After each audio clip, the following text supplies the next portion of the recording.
ଲକ୍ଷ୍ମୀର ବିଶେଷ କାମ। ଏକ ସୁନ୍ଦର ଗାଁରେ ଲକ୍ଷ୍ମୀ ନାମକ ଏକ ଗାଈ ରହୁଥିଲା। ସେ ବହୁତ ଶାନ୍ତ ଓ ଭଲ ଥିଲା। ଲକ୍ଷ୍ମୀ ତାର ସାଙ୍ଗମାନଙ୍କୁ ଦେଖିଲା। ଛେଳିଟି ପାହାଡ଼ ଉପରକୁ ଚଢ଼ୁଥିଲା। ଲକ୍ଷ୍ମୀ ଭାବିଲା, ମୁଁ ବି ତାପରି ପାହାଡ଼ ଚଢ଼ିପାରିବି। ଲକ୍ଷ୍ମୀ ପାହାଡ଼ ଉପରକୁ ଚଢ଼ିବାକୁ ଚେଷ୍ଟା କଲା, କିନ୍ତୁ ତାର ବଡ଼ ଓଜନିଆ ଶରୀର ଯୋଗୁଁ ସେ ଖସି ପଡ଼ିଲା। ଛେଳିଟି ଦୌଡ଼ି ଆସି ଲକ୍ଷ୍ମୀକୁ ଉଠାଇବାରେ ସାହାଯ୍ୟ କଲା। ଲକ୍ଷ୍ମୀ ଦୁଃଖରେ ମୁଣ୍ଡ ହଲାଇଲା। ତାପରେ ଲକ୍ଷ୍ମୀ କୁକୁଡ଼ାକୁ ଦେଖିଲା। ସେ ତାର ଗୋଡ଼ରେ ମାଟିକୁ ଖୁମ୍ପି ଖାଦ୍ୟ ଖୋଜୁଥିଲା। ଲକ୍ଷ୍ମୀ ଭାବିଲା, ଏହା ଏକ ମଜାଳିଆ ଖେଳ ପରି ଲାଗୁଛି।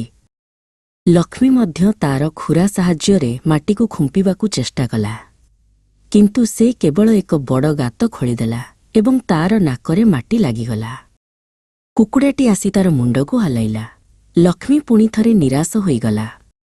ସେହି ସମୟରେ କୁକୁରଟି ତାର ମାଲିକ ସହିତ ଖେଳୁଥିଲା। ସେ ବଲ୍ ପଛରେ ଦୌଡ଼ୁଥିଲା। ଲକ୍ଷ୍ମୀ ଭାବିଲା, ମୁଁ ବି ତାପରି ଦୌଡ଼ିପାରିବି। ଲକ୍ଷ୍ମୀ ବଲ୍ ପଛରେ ଦୌଡ଼ିବାକୁ ଚେଷ୍ଟା କଲା, କିନ୍ତୁ ସେ ବହୁତ ଧୀର ଥିଲା ଏବଂ ବଲ୍ ତାଠାରୁ ବହୁତ ଦୂରକୁ ଗଡ଼ିଗଲା। ଲକ୍ଷ୍ମୀ ବହୁତ ଦୁଃଖରେ ଏକ ଗଛ ମୂଳରେ ବସିଲା। ସେ ଭାବିଲା, ମୁଁ କୌଣସି ବିଶେଷ କାମ କରିପାରୁନାହିଁ। ତାର ମାଲିକ ତା ନିକଟକୁ ଆସିଲେ। ସେ ଲକ୍ଷ୍ମୀର ମୁଣ୍ଡକୁ ଆଉଁସି ଦେଲେ। ସେ କହିଲେ, ଲକ୍ଷ୍ମୀ, ତୁମେ ବହୁତ ବିଶେଷ। ତୁମେ ଆମକୁ ସବୁଠାରୁ ମିଠା କ୍ଷୀର ଦିଅ।